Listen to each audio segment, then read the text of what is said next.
Irmãos e irmãs, a paz do Senhor.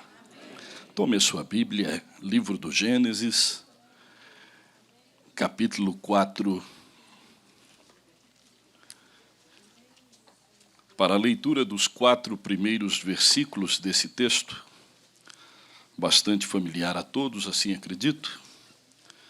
Gênesis, capítulo 4, o livro dos começos.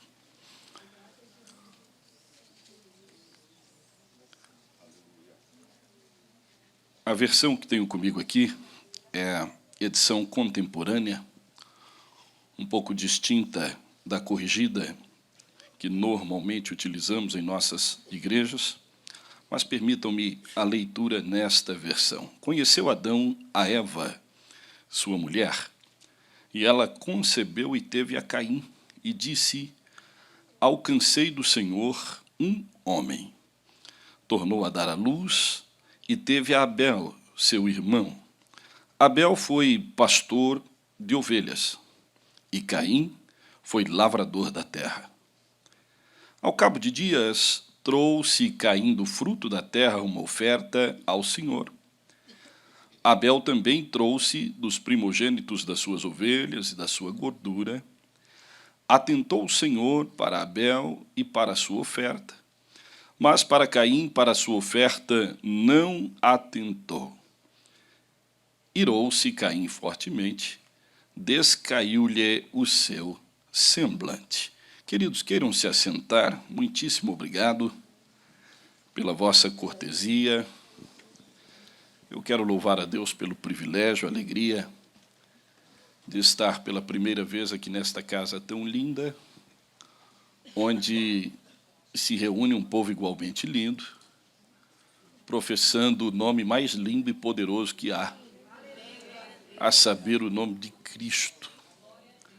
E ainda que seja a primeira vez que a gente se encontra, eu me sinto em casa, me sinto em família, me sinto como se estivesse em minha cidade. Quero louvar a Deus pela vida do pastor desta igreja, como também do vasto campo da Assembleia de Deus do Belém, nos Estados Unidos e em outros continentes, pastor Joel Freire. Me lembro com muito carinho, por volta dos meus 17 anos de idade, na Unicamp, em Campinas, São Paulo, eu pude ouvir pastor Joel Freire pela primeira vez. E desde lá, passei a amá-lo e a acompanhar à distância o seu ministério, porque fui profundamente tocado por Deus através da palavra ministrada pelo homem de Deus que preside este campo, esta igreja. Portanto, quero abraçá-lo, abraçando o pastor Ismael.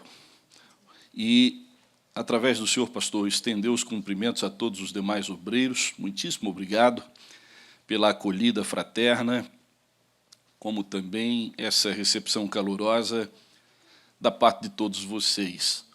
Pastor Silmo Moura, que corajosamente apresentou o meu nome para que eu pudesse estar aqui esta manhã. Quero louvar a Deus por sua vida, querido amigo, sua família, que o Senhor siga fazendo prosperar o seu ministério, como tem feito até aqui. Fiquei feliz logo ao chegar em encontrar ainda na porta uma pessoa que me é muito querida, John Manley, e aqui está Elia Manley. Ainda essa semana eu perguntei pela senhora, olha que bênção, nós tivemos a oportunidade de servir juntos ao Senhor na igreja de Marietta, na Geórgia, nos anos 2008, 2009, 2010.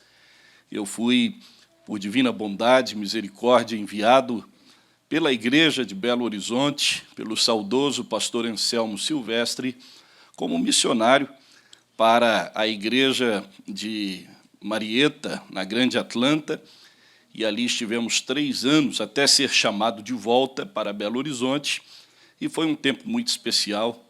Nesse tempo, conhecemos esta família tão querida e louvo a Deus por encontrá-los aqui. Quero me desculpar com os irmãos por não ter trazido comigo a minha família. A família está comigo nos Estados Unidos, estamos passando alguns dias de férias. A nossa base é Atlanta, e há 2 ou 3 dias atrás nos deslocamos aqui para Orlando. Um casal de amigos de Atlanta também veio conosco, e como já tínhamos uma programação em família, eu acabei deixando minha esposa Cristiane, os filhos Nicolas, 13, e Emily, que depois de amanhã faz 11, permitindo Deus. Eu os deixei em Orlando, desloquei agora pela manhã cedinho para estar aqui com os irmãos, daqui a pouco, permitindo o Senhor, retornando para lá. No próximo final de semana, se o Senhor assim conceder, estarei em Myrtle Beach, na Carolina do Sul, e na semana seguinte já retornando para o Brasil. Deus tem me dado o privilégio de servir a Igreja Central de Belo Horizonte como pastor auxiliar do presidente, que é o pastor Paulo César Pereira, em nome de quem eu cumprimento e abraço todos vocês, transmitindo o carinhoso abraço da Igreja de Belo Horizonte. Os irmãos recebem, amém? Amém. Queridos, otimizemos o tempo, aproveitemo-lo com responsabilidade e vamos dedicá-lo, portanto, à palavra de Deus. Esse texto que me parece bastante familiar a todos os irmãos, e acredito que o Espírito Santo tem algo a nos ensinar com base nesta palavra ou a partir dela. Caim, como todos sabem, foi o primeiro homem nascido de mulher, seguido logo depois pelo seu irmão Abel, e justamente nesses 2 primeiros representantes da humanidade, nascidos de mulher, nós temos o ponto de partida para 2 modelos absolutamente distintos e que se repetem ao longo de todas as eras, de todos os tempos e gerações. E esses 2 modelos, por incrível que pareça,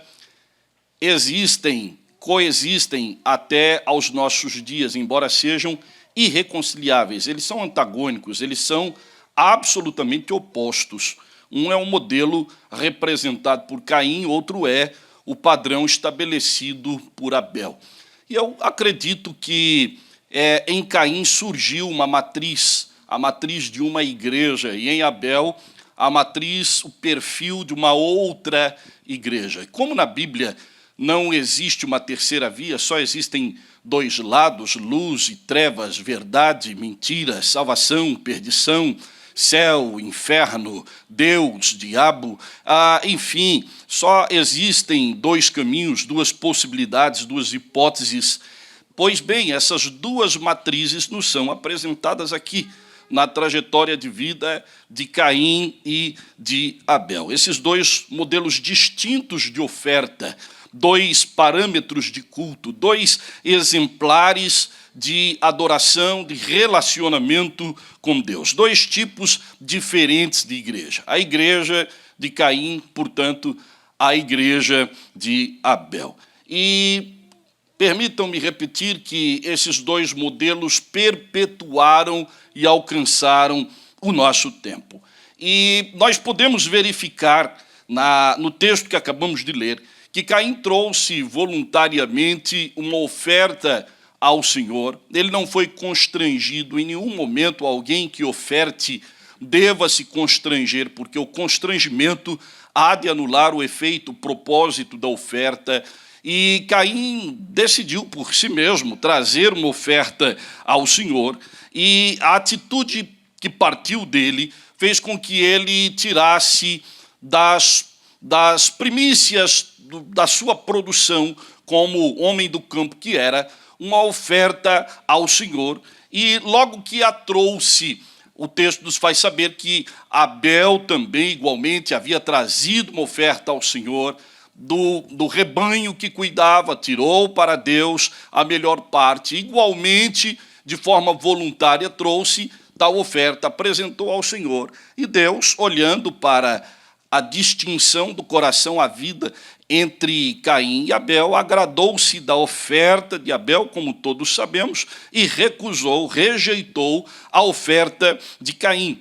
E o ato da parte de Deus de recusar a oferta de Caim não tem uma relação direta com a especificidade da oferta, com a característica da oferta, senão com o fato de Deus conhecer previamente a intenção do coração de Caim, como Deus esquadrinha, sonda, conhece o coração de todos nós. Deus pesa sentimentos e pensamentos, e Deus conhecia a natureza de Caim previamente, e a conduta prévia de Caim não era compatível com a oferta que ele estava apresentando, e este foi o motivo pelo qual Deus recusou a oferta de Caim. Não era uma recusa pela oferta em si, mas sim pela intenção do coração de Caim, que era tortuosa, uma intenção maligna. Foi João quem disse na primeira carta, no capítulo 3, no verso 12, que Caim era do maligno e por isso matou ao seu irmão.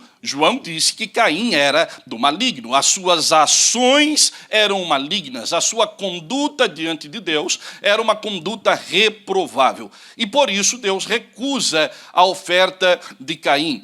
E os irmãos vão de perceber comigo nas Escrituras que essa atitude, esse comportamento, esse padrão de oferta, esse parâmetro de culto inaugurado por Caim, replicou-se por várias outras gerações, atingindo diretamente outros personagens das Escrituras. Para fazer referência a alguns deles, comecemos por Nadab e Abiú.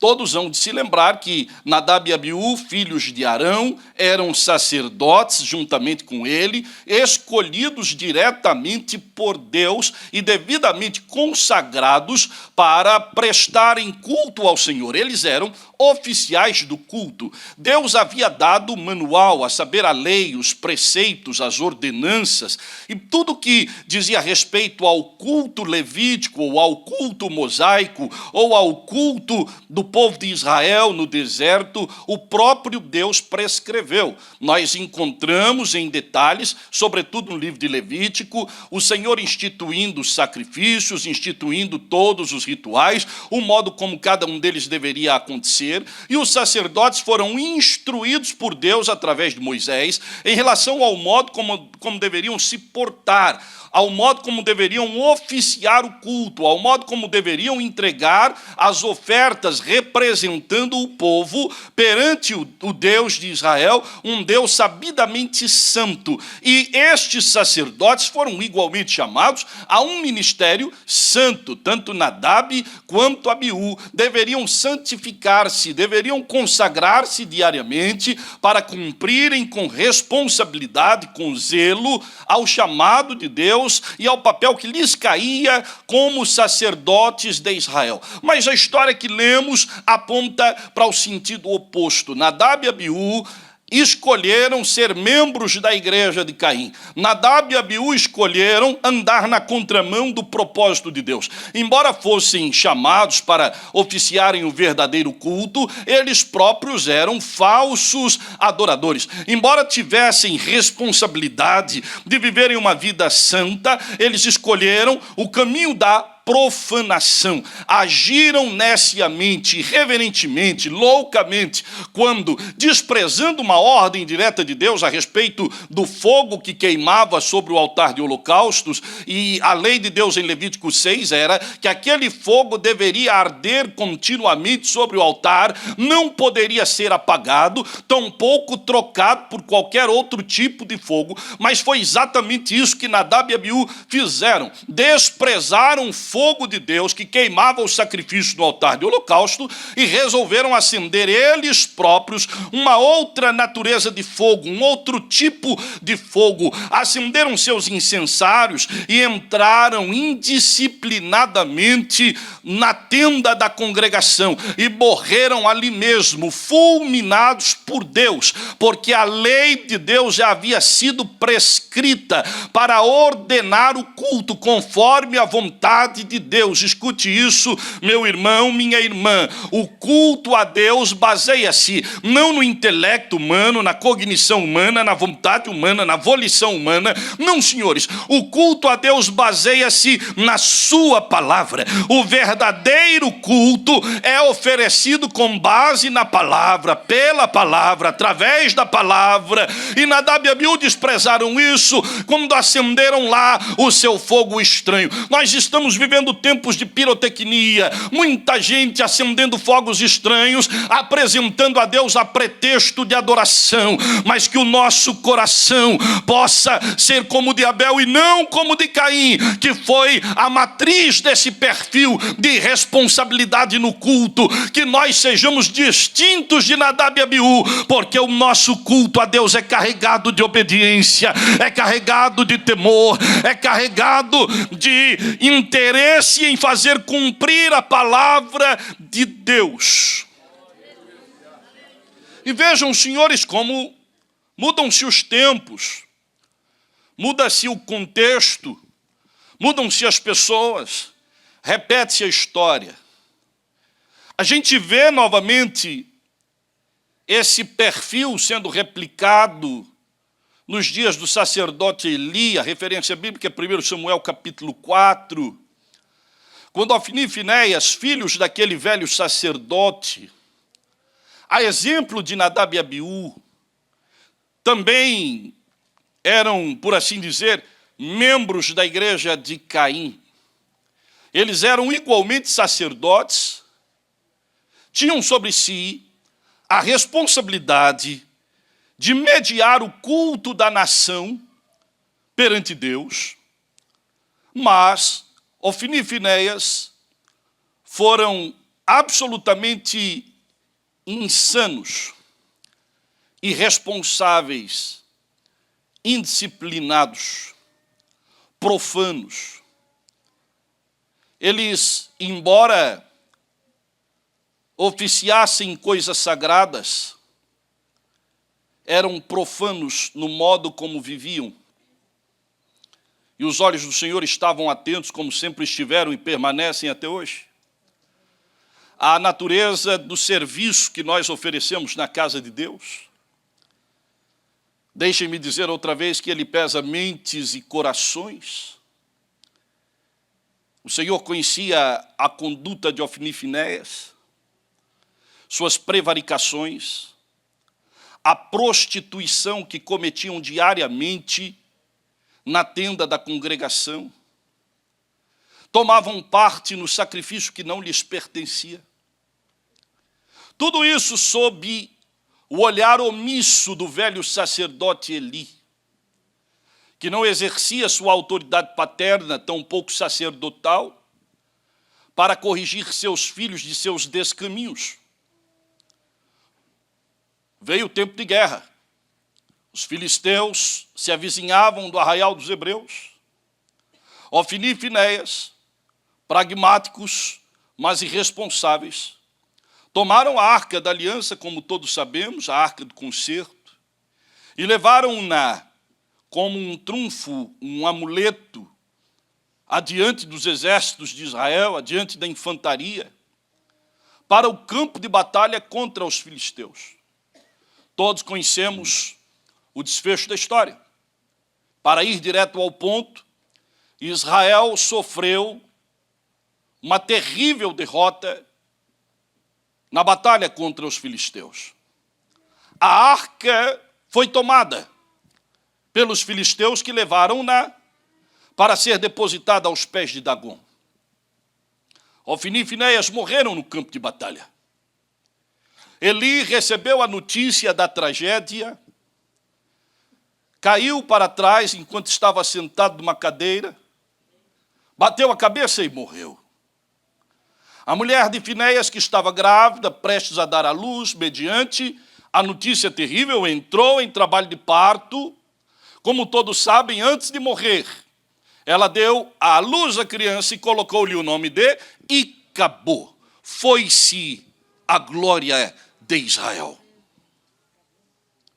A mão de Deus pesava sobre a nação de Israel por conta da irresponsabilidade, da irreverência, da indisciplina daqueles que deveriam ser espelhos para todo o povo, daqueles que deveriam ser parâmetro de santidade, de zelo, do relacionamento com Deus.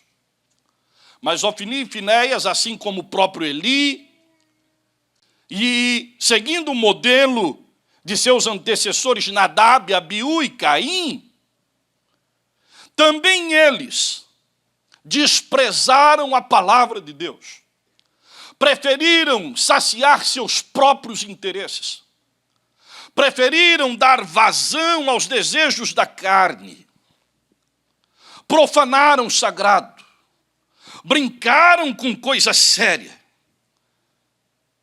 a ponto de toda a nação de Israel sofrer aquela terrível humilhação. Não muito tempo depois, Saul, o primeiro rei de Israel, um homem que, embora houvesse sido coroado com a permissão de Deus, não representava a escolha de Deus, mas sim do povo. Todos devem saber que Saul não fora escolhido por Deus. 1 Samuel capítulo 8, o povo pressionou o profeta Samuel para que ele ungisse um rei para Israel. E Deus apontou Saul, que retratava muito bem a natureza da escolha do povo, uma escolha imperfeita, que não poderia trazer bons resultados para a nação. Saul reinou por 40 anos, e a maior parte desse tempo, Saul estava preocupado com seu próprio ego, preocupado com sua própria glória, preocupado com seu status, preocupado com o que o povo pensava dele, preocupado com o modo como as outras nações o reverenciavam. Saul corria atrás de glória humana. Saul perseguia a sua própria promoção. Isso tanto é verdade que, durante os seus 40 anos de monarquia, a Arca da Aliança esteve extraviada. Ela se extraviou em 1 Samuel capítulo 4, justamente na ocasião da morte de Ofni e de Finéias. Samuel era um jovenzinho. Quando velho, Samuel, ou a meia-vida, Samuel ungiu a Saul. Saul reinou 40 anos e não se importou com o paradeiro da arca. Em nenhum momento ele fez menção de trazer de volta para o arraial dos israelitas a arca do concerto de Deus. Isso fala da natureza do culto de Saul. Isso fala da natureza do coração de Saul. Saul não se importava com a glória de Deus, senão com a sua própria. Também confirmamos esta verdade em 1 Samuel capítulo 13, quando ele oferece a Deus um sacrifício que não lhe competia oferecer como rei. Ele tinha, da parte de Samuel, uma ordem para que esperasse em Gilgal pelo prazo de 7 dias. E ao fim desse tempo, Samuel, na qualidade de sacerdote, acumulava ao cargo de juiz e de profeta, Samuel haveria de oferecer tal sacrifício. Saul só deveria esperar o tempo. Mas a Bíblia diz que Saul sofreu a pressão dos homens do seu exército, justamente num outro momento em que os filisteus cercaram o arraial dos hebreus. E Saul, temendo perder os homens do exército, temendo perder a batalha, desprezou a palavra do Senhor através do profeta, e de modo precipitado, depois de esperar 7 dias, era só esperar mais algumas horas, mas Saul não aguarda aquele tempo. Ele passa o carro à frente dos bois. Entendem essa linguagem, irmãos? Carro na frente dos bois. E ele oferece um sacrifício que não competia a reis. E logo que ele comete tal sacrilégio, Samuel chega no arraial dos hebreus, percebe a insanidade do rei Saul e o repreende dizendo: ora, teria Deus hoje confirmado o teu trono como rei de Israel, mas por causa da tua desobediência ele tem te rejeitado a ti. No seu coração, Deus já tem um para colocar no teu lugar. Agora escute, me parece muito interessante o fato de que Deus seja um Deus de segundas oportunidades. Os irmãos creem nisso? Deus é Deus de segunda chance. E ao que me parece, Deus deu uma segunda oportunidade para Saul. E ao que nós encontramos no capítulo 15 de 1 Samuel, naquela ocasião em que, através de Samuel, Deus deu a Saul a seguinte ordem: extermine o povo amalequita. Deus colocou isso na sua agenda, desde Êxodo, se me lembro bem, o capítulo 17, quando os amalequitas fizeram oposição à passagem dos hebreus, logo depois que eles atravessaram o Mar Vermelho, pela península do Sinai, vale de Refidim, e Deus colocou na agenda: eu vou exterminar esse povo. Chegou o dia, e Deus colocou a missão na mão de Saul, o rei de Israel. Vai lá e acaba com todo mundo. Não poupe nem pequenos, nem grandes, a nenhum dos animais, não tome despojo. Acaba com tudo. E Saul obedeceu à ordem pela metade. Embora tenha destruído o povo amalequita, Saul poupou o velho rei Agag, como também o melhor dos animais, trouxe para o acampamento em Gilgal. E lá vem de novo o profeta Samuel. E logo que Saul percebe a aproximação do profeta, corre ao seu encontro, e Samuel lhe diz: ei, ouço mugidos de vaca. Que balido de ovelhas é esse? Não cumpristes a ordem de Deus? E Saul, como é característico de toda pessoa irresponsável, tentou transferir a responsabilidade que lhe cabia como rei para os homens de Israel, dizendo ao profeta: os homens do exército acharam por bem de pouparmos o melhor dos animais para oferecermos em sacrifício ao Senhor. Olha, profeta, a intenção é a melhor de todas. Nós queremos fazer um grande culto a Jeová, oferecendo todos esses animais em sacrifício. Olha que coisa bonita. Ao que Samuel lhe respondeu: e quem te disse, Saul, que Deus tem tanto prazer em sacrifícios, como tem na obediência? Obedecer é melhor do que sacrificar. Escuta, irmão, irmã. Todos nós que nos reunimos num santuário como este, o fazemos na melhor das intenções. A nossa alma se move por Cristo. Nós o amamos e reconhecemos a grandeza da salvação que recebemos desde a cruz. O que nos traz à casa de Deus é o fato de reconhecermos a sua bondade, a sua misericórdia. Isso dá direção ao nosso culto. Mas escute, por favor, não se equivoque em relação à natureza do seu sacrifício. Deus ama o sacrifício, desde que ele seja precedido de obediência. O que dá validade ao culto é a nossa obediência à palavra. O que dá validade ao culto é a nossa obediência às diretrizes que emanam dos homens que Deus colocou sobre nós como pastores. O que dá validade ao nosso culto é a nossa predisposição em fazer cumprir a palavra de Deus. Porque o culto que não obedeça a esse parâmetro não passa de um show, de mera apresentação humana. Pode ter boa música, mas se não tem obediência, é show, não é culto. Pode ter boa palavra, boa oratória, mas se não for precedido de obediência, não passa de palestra. As nossas reuniões não passarão de uma associação de clube se nós não nos atentarmos para a palavra de Deus na sua integralidade. Ela precisa ser obedecida, ela precisa ser crida, ela precisa ser amada, ela precisa ser praticada, porque é ela que valida.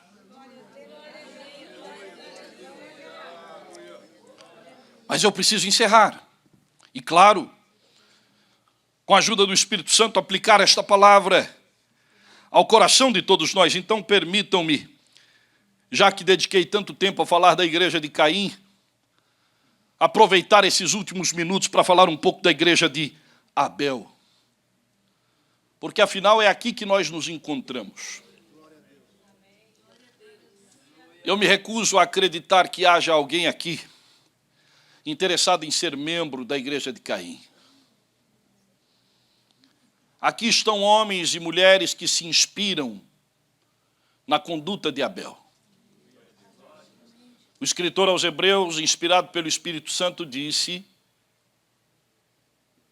que Abel foi um herói da fé, porque ofereceu a Deus melhor sacrifício do que Caim. É em Abel que nós nos espelhamos.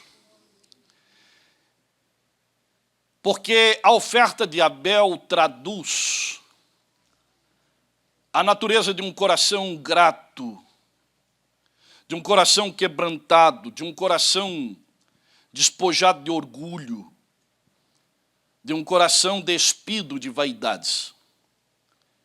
Diferente de Caim e de todos os da sua escola, Abel era um homem humilde. E aqueles que fazem parte da congregação de Abel acabam por reproduzir esse padrão de humildade. Abel tinha um coração quebrantado.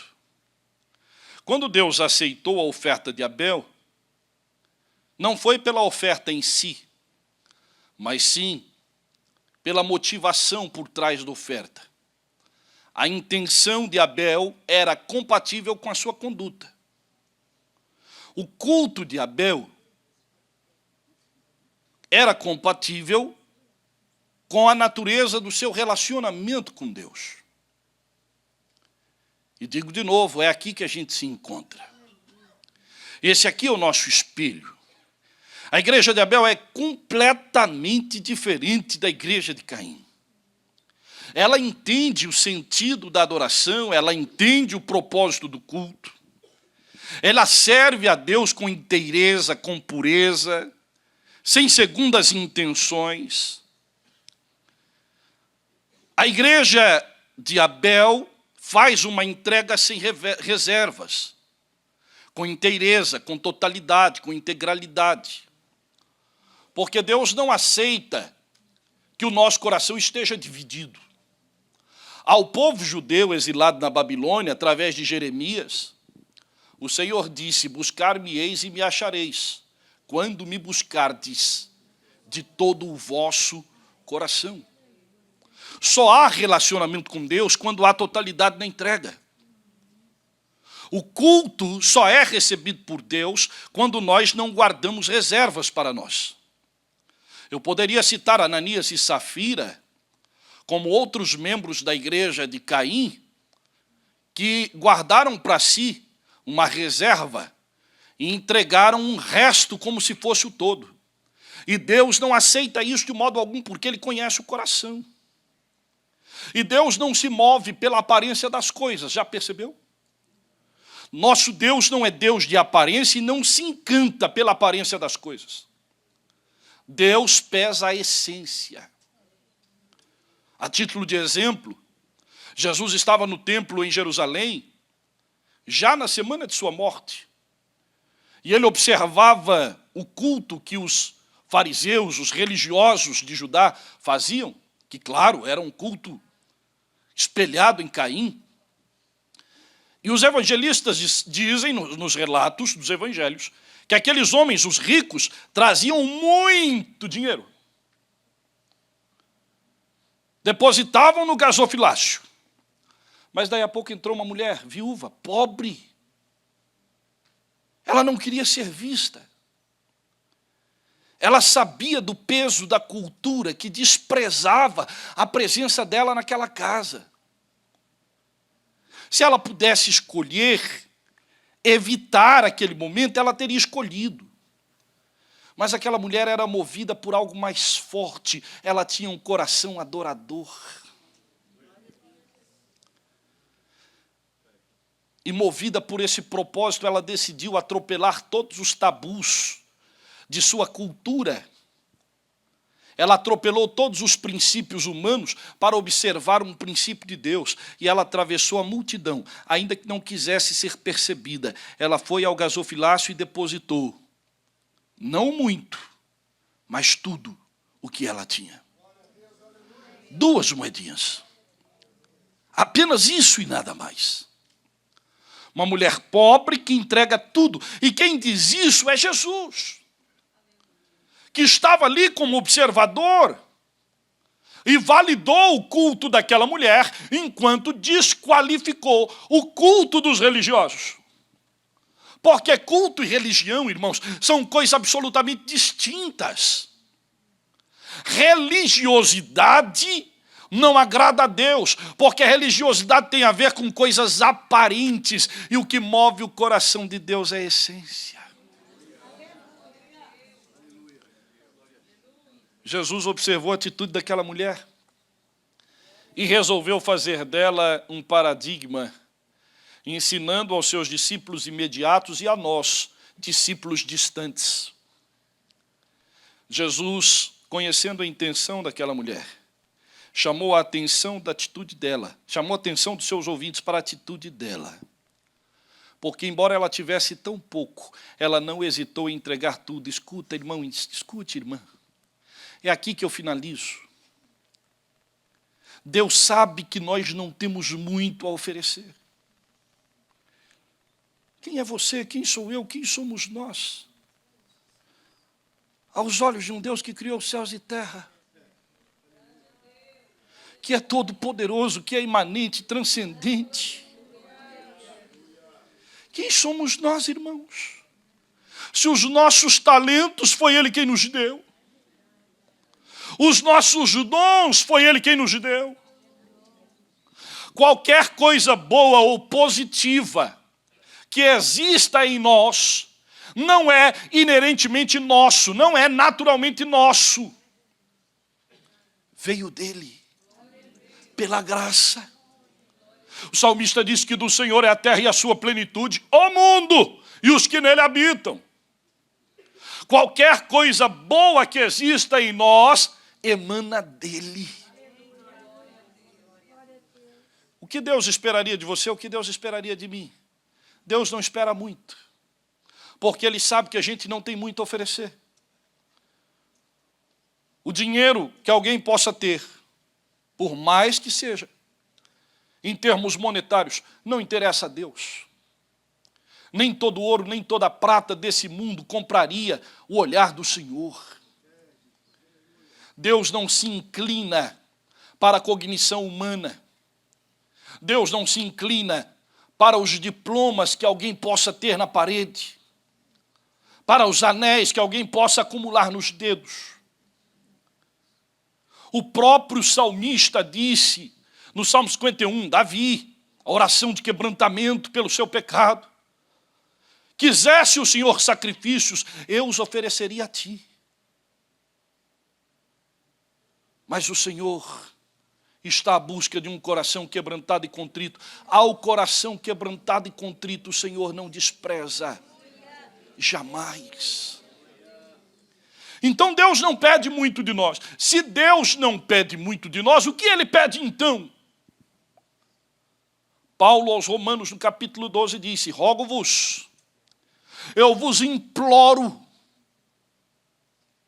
pela compaixão de Deus, pela misericórdia de Deus, pelo amor de Deus, que apresenteis o quê? O vosso corpo. Por que corpo, irmãos? Porque Paulo não disse que a gente deve apresentar o nosso dinheiro, a nossa família, a nossa casa, o nosso carro, e ele disse o corpo. Porque o corpo é tudo que a gente trouxe a este mundo. E é a única coisa que a gente vai levar. Paulo disse a Timóteo que manifesto é que nu viemos a este mundo. Desculpe, agora eu já misturei o versículo, se alguém se lembrar, me ajude. Porque, lembrei-me, nada trouxemos a este mundo, e manifesto é que dele nada levaremos, a não ser o corpo. O corpo é tudo que a gente tem. E isso não é muito. Por que que não é muito? Porque quando alguém morre, ao terceiro dia já está irreconhecível. O corpo já entra em processo de desfazimento a partir das primeiras horas. Depois de 2 dias, de 3 dias, já está podre.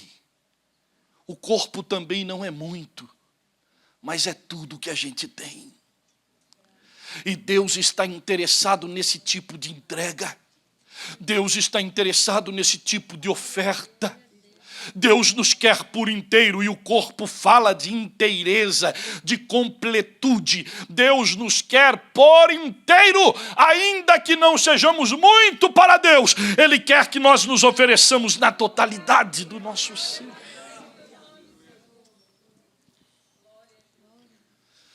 Quando tudo perante o Senhor estiver, e todo teu ser Ele controlar,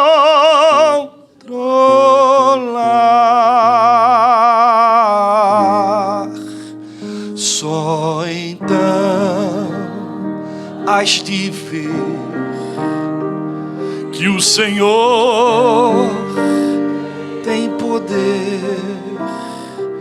quando tudo deixares no altar. Mais uma vez, quando tudo